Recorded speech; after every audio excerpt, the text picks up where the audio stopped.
It always began with a sound, the sharp ring of that final school bell echoing through the hallways like the starting shot to a race.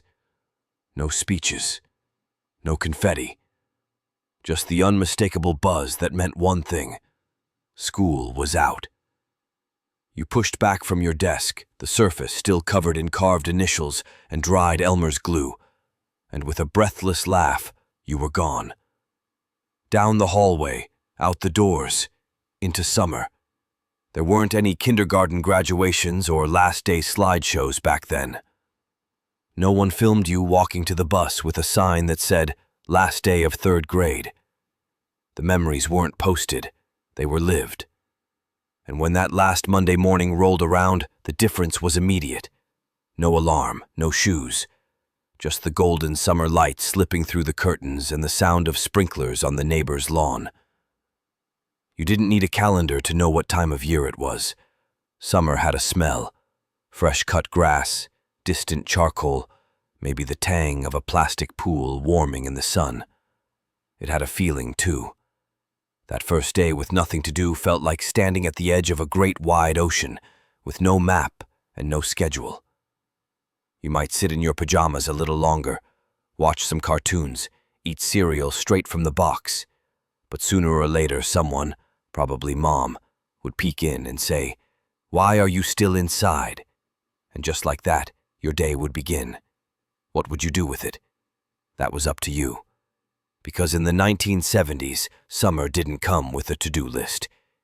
It came with a bike, a couple of friends, and the promise of something waiting just beyond the end of your block, maybe even just around the corner. Back in the 1970s, there was an unspoken rule in most households: if you were a kid and the sun was up, you belonged outside. Mothers loved you, sure, but summertime wasn't an invitation to linger. The moment you finished breakfast, usually something colorful and full of sugar, Mom would look over her coffee cup and tell you to go play. It sounded gentle, but it wasn't optional. If your mom stayed home, the house was her office, and you hanging around was like showing up uninvited to someone else's job. If you complained about being bored, you were suddenly dusting baseboards or scrubbing patio furniture. And if both your parents worked, well, you were free range. You kept your own time, make your own choices, solve boredom your own way. Supervision? There wasn't much. You were trusted in the way we don't often trust kids today. Trusted to ride your bike across town, to jump creeks, to scrape your knees and slap a Band-Aid on it without anyone calling a doctor. Lunch was maybe a sandwich scrounged together at a friend's house. Water? From the garden hose, obviously. You showed up for dinner, usually sunburned and filthy, and that meant your job was done. Parents might glance out the window if things got too quiet, but otherwise, sunscreen or constant check-ins. The freedom felt endless. The days were guided by bicycle wheels, sneakers, and whatever trouble you could get into without getting caught. You learned lessons by living them, not being told about them. And as long as you were home by the time the streetlights flicked on and hadn't broken a bone, it was all considered a good day. Making the rounds. Can Adam come out and play? Back in the 70s, making plans didn't involve texting or group chats. It was simpler and somehow much more magical. You started with a single goal: find someone to hang out with. And how did you do that? You got up, put your shoes on, maybe not even both, and started walking down the street. Usually you began at your best friend's house. Maybe it was Adam. You'd stand at the edge of the porch, press your face against the screen door, and call out, "Can Adam come out and play?" That phrase was the key that unlocked a whole afternoon. If his mom said yes, the day had already begun. If not, you shrugged, turned, and rode your bike, or walked on to the next. You might have made 5 stops, maybe more. You rarely called ahead unless things were really serious, and if you did use the phone, it was the big beige rotary in the kitchen, with the curly cord stretched tight down the hallway for some privacy. You probably had a few numbers memorized, and you never knew who'd answer. Sometimes it was a sibling you were nervous to talk to, or a parent who didn't even ask who was calling. When you finally pulled enough people together, then the plan was made. It might be a pickup game in someone's backyard, a ride to the playground, or just to wander and see what happened next. There was something beautiful about how loose it all was. You didn't worry about cancellations or time windows. The day unfolded one knock at a time, and without even trying, you were learning something about friendship, about persistence, and about the joy of small, everyday adventures that started with 5 simple words. Can they come out and play?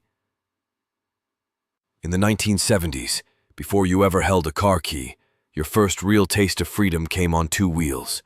That bike in your garage, or more likely, laying somewhere in the yard, wasn't just transportation.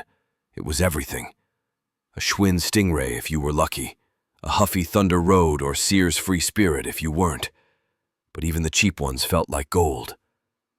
You didn't think about brand names back then. Not really. What mattered was how it felt when you pedaled downhill, when the wind caught your shirt, or when you went no hands and didn't fall. Your bike was your badge of independence, your spaceship, your getaway car. Most of the time it was decked out with custom touches, handlebar streamers, a playing card in the spokes, maybe a raccoon tail wrapped onto the rear frame. You might have had beads that clicked with every turn of the wheel, or a cracked reflector that never quite faced there. The right direction. You rode it everywhere. No GPS, no helmets, just you. Figuring it out as you went. Asphalt stretching like freedom in front of you. You park it on its side in the grass or lean it against a friend's brick mailbox. And if someone's bike was outside, that meant they were home. No need to knock. And the best part? You didn't need a plan. You had a bike. That sound of rubber tires humming against the sidewalk, mixed with the buzz of cicadas and the steady flap of those streamers in the breeze. It became summer's own music. Quiet, steady, free. You didn't ride for exercise. You didn't ride for show. You rode to chase the sun, to find your friends, to feel like the world, even just your corner of it, was yours to explore. Today's playgrounds feel safe, carefully engineered, plastic-wrapped, softly padded spaces where everything is rounded, monitored, and age-appropriate. But if you grew up in the 1970s, your playground looked and felt very different.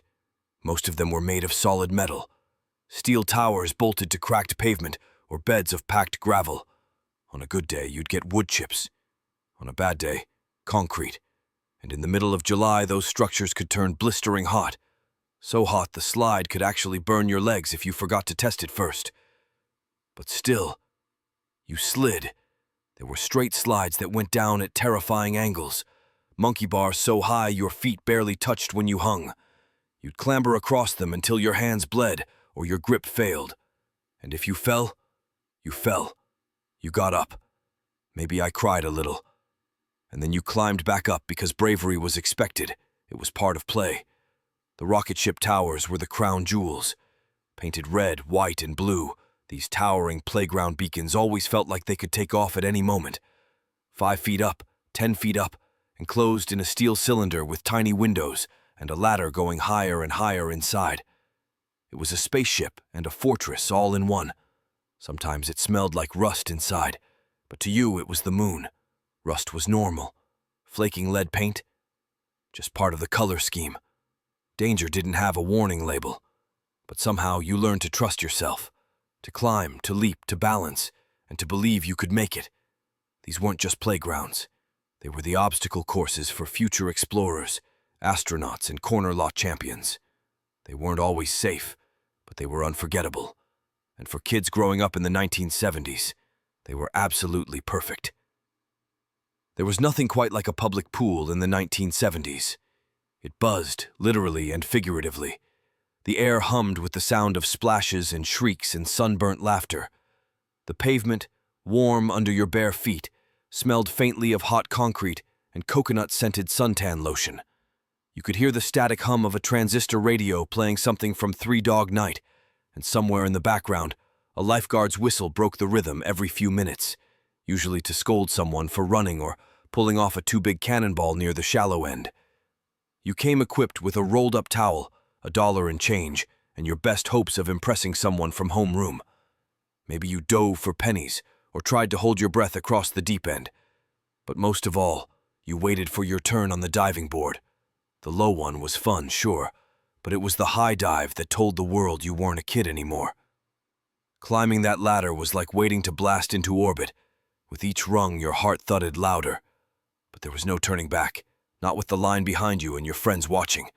You'd inch to the edge, toes curling over worn rubber, and take that leap. Arms flailing, maybe. Belly flopping, maybe nailing the perfect cannonball, but always resurfacing to cheers. By the end of the day, you were wilted from sun and chlorine. Your fingers wrinkled like raisins. Your eyes burned a little, and your skin smelled like pool water all the way home. But more than that, you carried the memory of being wild and weightless, suspended under the surface, or high above it, for those perfect few seconds of mid-air flight. Every neighborhood had one. That one hill, the steep one, the scary one, the glorious one. The one that, depending on how brave or how reckless you felt that day, could either turn you into a summer legend or send you rolling home with gravel in your knees and tears in your eyes. It was never just a hill. To adults, it was just a slope, a bump in the neighborhood, a shortcut on a walk to school, maybe even an annoyance when it snowed. But to us, that hill was something entirely different. It was a runway, a stage set against suburban skies, where cheap sneakers gripped rubber pedals and bravery was measured in inches of air, the kind of stage that didn't require tickets, costumes, or permission. You just showed up, circled back far enough to build speed, and gave it all you had. At the very bottom of that hill, tilted like a launch pad carved into the earth by time, was where it really happened. That was the arena, the proving grounds, and at its center sat a homemade bike ramp, cobbled together from whatever you could drag, lift, or borrow from someone's backyard. It might have been a warped piece of rotting plywood, pulled from behind your neighbor's shed, a wobbly stack of bricks, a cinder block, maybe cracked but still good, a beam of old fencing that used to outline someone's dog run. You dragged the pieces like sacred puzzle parts and assembled them with the confidence only a 10-year-old can possess.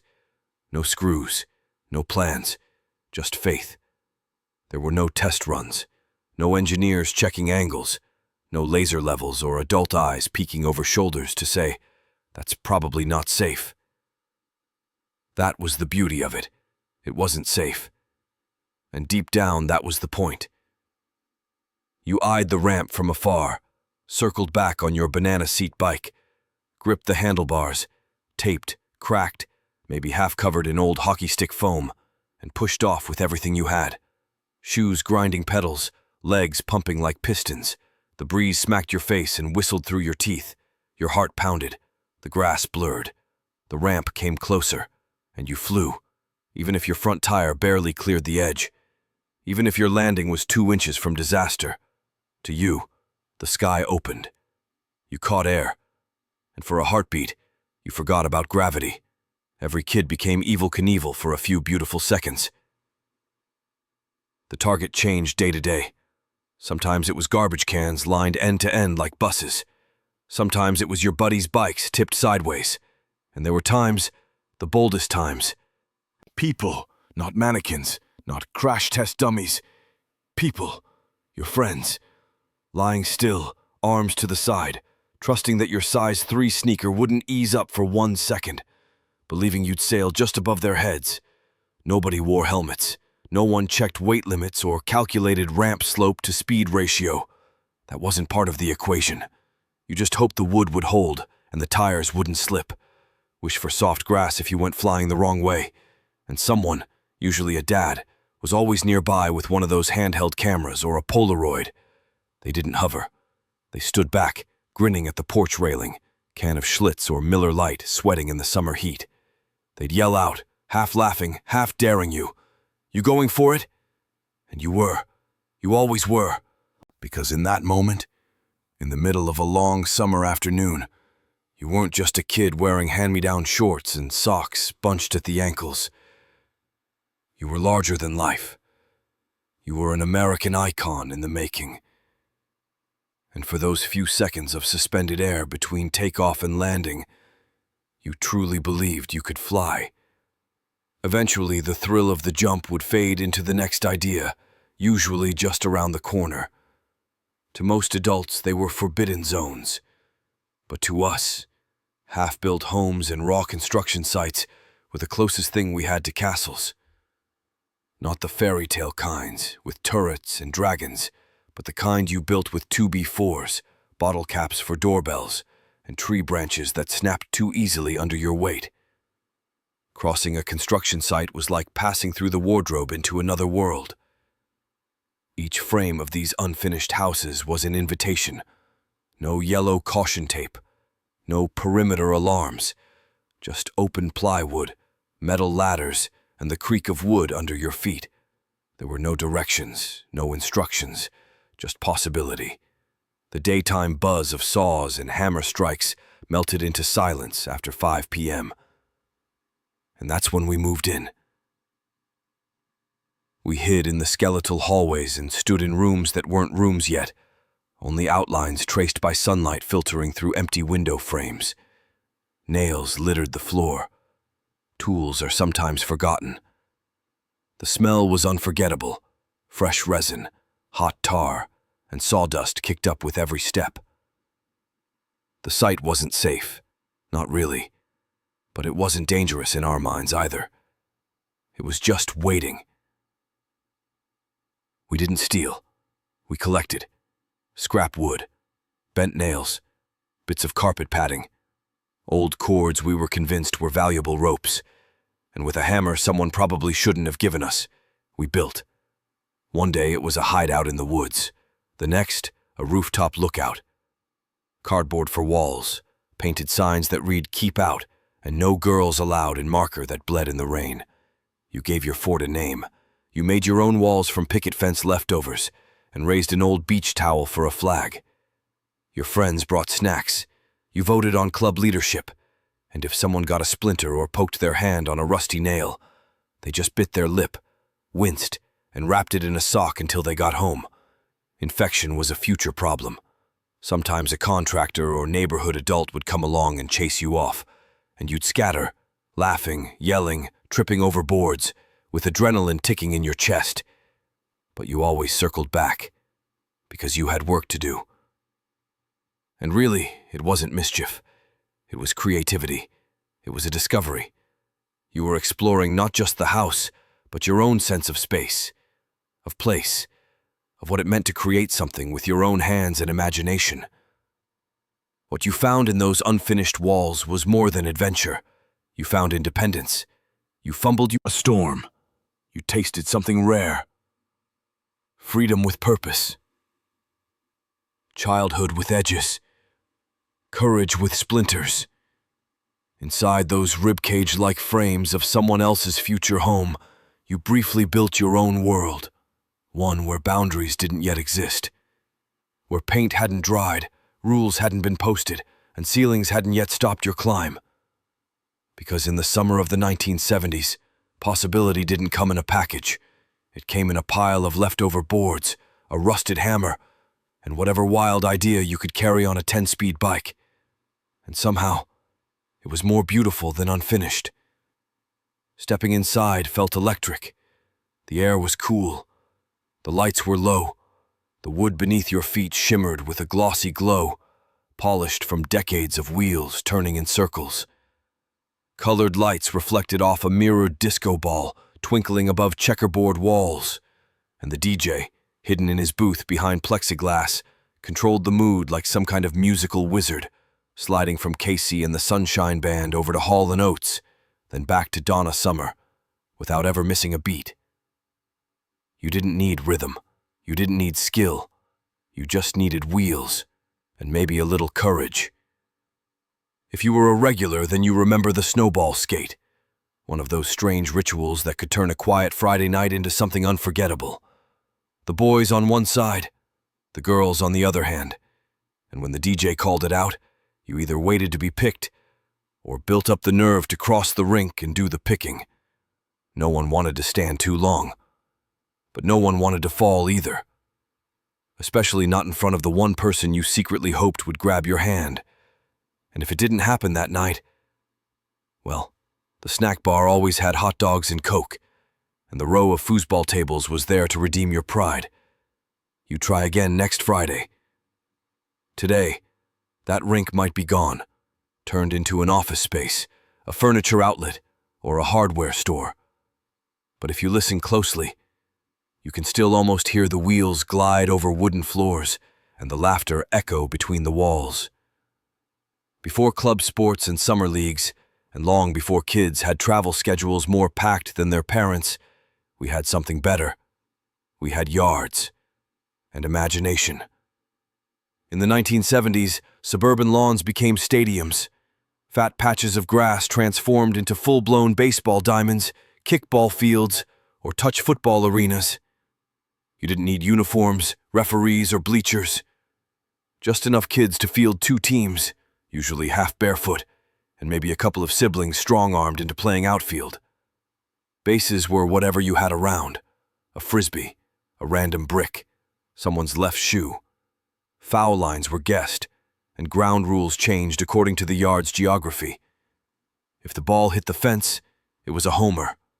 If it bounced into Mrs. Richter's flower bed, it was trouble. If the family dog ran off with the ball, well, that was winning. On scorcher days, someone's mom would pull a garden hose into the yard and hook up the slip and slide. 2 yellow stripes of wet plastic and a rush of cold hose water made for the perfect break between innings. And if you were especially lucky, someone added dish soap, turning safe sliding into a chaotic, slippery crash course in backyard physics. Tag, Red Rover, Mother May I all had their place too. And though the rules got fuzzy, the laughter never did. Lawn darts flew with frightening accuracy. Sometimes the stakes were high, but mostly we just played to play. A few cuts, a lot of grass stains, maybe a sunburn, no cameras, no fans. Just the kind of pure, noisy competition that made you feel like a champion, even if you lost every time. These yards weren't just part of the neighborhood. For a while, they were our whole world. Evenings in the 1970s had a rhythm all their own. As the sun dipped behind the tree line and the heat of the day finally lifted, something almost magical would begin to stir just above the grass. You might remember the moment it started, that first glimmer, one tiny flickering light floating silently across the backyard. Then another, and another. Fireflies, what some of us still call lightning bugs, rising from the bushes like living sparks. That was the sign. It was time to hunt. Armed with nothing more than a mason jar and a few holes punched in the lid, you tore barefoot through yards and hedgerows, not to trap them out of cruelty, but out of awe, to watch them blink gently in your hands, to understand how something so small could glow so brightly. In those short twilight hours, fireflies became treasure, lanterns for children. You might gather a dozen in a single jar, pretending it was a tiny constellation, and when it sat glowing beside your pillow, it was your own nightlight made of summer itself. You always set them free, eventually, always telling yourself you'd catch more tomorrow, and somehow, you always did. Around you, the night hummed and buzzed, a moped in the distance, a lawn sprinkler sighing quietly, the steady chirp of crickets blending with the sharp pop from a bug zapper on someone's patio. No TV needed, no background music. This was the lullaby of summer. Sticky with sweat, covered in grass stains, eyelids heavier by the minute, you finally came inside. And the glow of those fireflies never quite left you, even when the jar was empty, even now. Because sometimes the smallest light leaves the longest shadow on a memory. There was a time in the 1970s when thirst didn't lead you to a fridge stocked with flavored bottled water or tiny juice pouches. It led you to the hose, coiled like a sleepy green snake along the side of the house, or, if the stars aligned, to a pitcher of bright red Kool-Aid sweating on the kitchen counter. You might remember shouting it, "Hey, Kool-Aid!" hoping the big pitcher would bust through a wall like he did in the commercials. That never happened, of course, but somehow it didn't stop us from calling. Maybe because deep down we believed A little. If someone's mom had actually made Kool-Aid, it was a luxury. That giant Tupperware pitcher with the ridged handle, filled to the brim, mixed with real sugar, not the store-brand packet in a quick stir. You'd gulp it down in plastic tumblers, red rings forming on the edges from overuse. If you were really lucky, maybe she had cherry and grape. But most of the time, it was the garden hose, lukewarm, slightly metallic, a little rubbery, but something about it felt earned. You'd been outside since breakfast, running, riding, sweating, falling, and that hose water, it tasted like survival. No one questioned it. You cupped your hands or let it dribble straight into your mouth. It hit different, fresher, colder, at least in memory. And as you stood there, dripping from beard-level slurps, some still was. As the evening settled in and the day's adventures slowed, a new scent started drifting down sidewalks and across backyards. Charcoal and grilled meat. It signaled that the sun had done its job, that dinner was on the way, and that somebody's dad was manning the grill like he owned the world. Back then, dads didn't grill in chef aprons. They wore tube socks and cut-off shorts, maybe a tank top that had seen better days. One hand held a long-handled spatula, the other, a sweating can of Miller Lite, or perhaps a brown bottle of Michelob, depending on the evening. He stood like a sentry over that aging Weber kettle, flames blooming just right from the matchlight Kingsford. You could hear the soft sizzle of hot dogs and burgers as they hit the grate. And always, always that phrase, "Smells ready." Maybe he let you flip one, just once. Or maybe you just stood by, watching, waiting for him to nod when it was time to bring out the paper plates. The radio from the garage played Boston, Fleetwood Mac, or America, filling the driveway with melody and memory in equal measure. The food wasn't fancy, just fire, smoke, and a little salt. But it tasted like summer, like effort and ease all at once. You didn't know it then, not in the moment. But those evenings, those ordinary, messy, golden evenings, would replay in your memory for decades to come. The clinking of ice cubes in a highball glass, the faint crackle of the radio through garage speakers, the smell of burgers sizzling on a charcoal grill. None of it felt important back then, but it would become the soundtrack of your future nostalgia. Those small things, the scent, the sunlight, the laugh between bites, they had a way of sticking, silent stowaways in your memory. They'd hitch a ride into adulthood and wait patiently until the right song, or smell or breeze brought them back. Even now, all it takes is catching a hint of smoke in the air, someone barbecuing 3 houses down, and suddenly you're right back there. Bare feet on sun-warmed pavement, sneakers on the porch, ketchup-stained paper plates, a dad with a beer in one hand and a spatula in the other. That old metal patio chair creaking under someone's weight, and somewhere off in the distance, horse with no name playing like a lullaby for the stubborn, restless sunlight. As the sun dipped below the rooftops and the air turned dusky and soft, the day didn't end, it just changed shape. There was a sacred pause between dinner and bedtime where everything slowed down, like summer holding its breath. The heat broke. The sky turned lavender and gold. Shadows grew long and soft around the edges. Parents stopped calling. Dishes waited in the sink. And for one perfect slice of time, the world stopped asking anything of anyone. That was when the next part of summer began. Backyards became kingdoms again. Sidewalks became but a flashlight and a vague agreement that someone would be it. You could taste the night coming. Faint chlorine on your skin, the chalky smell of concrete, the leftover scent of sunscreen baked into your shirt. You wiped your hands on your shorts, even when there was nothing on them. Then, through the soft glow of a bug-swarmed porch light, someone would shout the phrase that triggered it all. "Let's play ghost in the graveyard." Or maybe it was kick the can. Flashlight tag. Red Rover. The game didn't matter as much as starting the game did.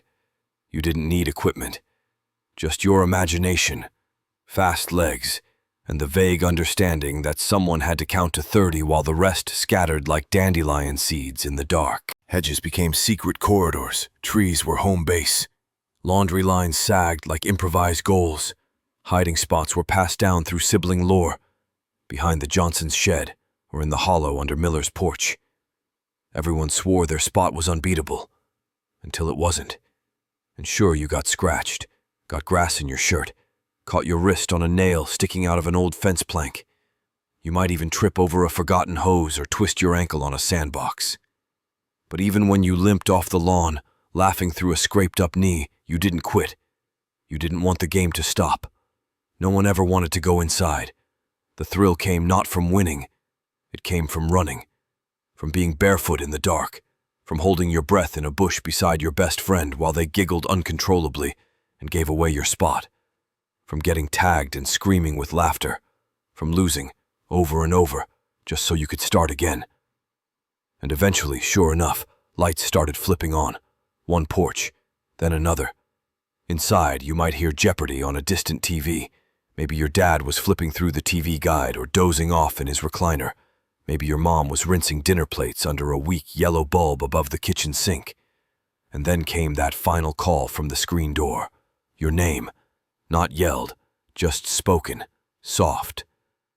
The kind of voice that meant it was time, not necessarily to sleep, but to come home, to settle down, to press pause on whatever wild magic the neighborhood had been conjuring under a canopy of cicadas and stars. You said goodbye without saying goodbye, just peeled off slowly from the group, promising one more tomorrow. Lights buzzed overhead, conversations quieted. The street gradually fell back into the hush of a warm night, and that's when the day's final magic started. Sleep didn't come through routine in those days. There weren't bedtime meditation videos or white noise playlists. There was no winding down with your phone, no scrolling into exhaustion. Exhaustion had already claimed you hours ago. Your tiredness came from the sun and motion, from cartwheels and bare concrete, from pushing pedals uphill and laughing until your sides hurt, and when it was over, your body knew it. In your room, you'd lie back with skin still tingling from hours outside. If you were lucky, the windows were cracked open, a soft breeze drifting in, carrying with it the scent of cut lawns and citronella candles slowly burning out. The room creaked with the normal sounds of a summer house settling. A fan buzzed in one corner, dancing slightly in its base. The sheets stuck to your legs, already warm before your head hit the pillow. And outside, the soundtrack of late summer carried on without you. Crickets chirped like a metronome from memory. Somewhere down the block, a screen door banged once, then again. A bug zapper buzzed, snapped, and sizzled, more soundtrack than solution. Maybe an AM radio whispered a song you knew but couldn't place. Garbled by static, softened by time. Maybe your little bedside lamp flickered, or your nightlight glowed dull orange against the closet door. And in those final moments, quiet, safe, infinite, you'd stare at the ceiling and think the simplest thought in the world. I hope tomorrow is just like today. No drama, no endless wishing, just that one little hope folded up neatly inside a tired body and a happy, carefree heart. And as the world dimmed, as the sounds around you faded into a warm hum, so did you, gently, silently, without even trying, because being really tired, the kind you earned by living all day long, brings the best kind of sleep there is. And you didn't know it then, but those were the nights you'd miss the most, the kind where the day felt complete, the air smelled like joy, and the only thing you needed to dream about was doing it all over again. So maybe you haven't pedaled down a hill in decades, or chased fireflies in the dark, but if any part of this took you back to the smell of a neighbor's grill, the clang of a screen door, or the soft hum of summer sleep, then you carry those memories too.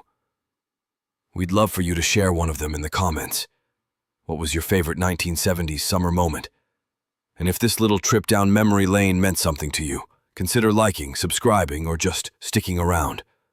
Because here, we're always walking back to yesterday, together.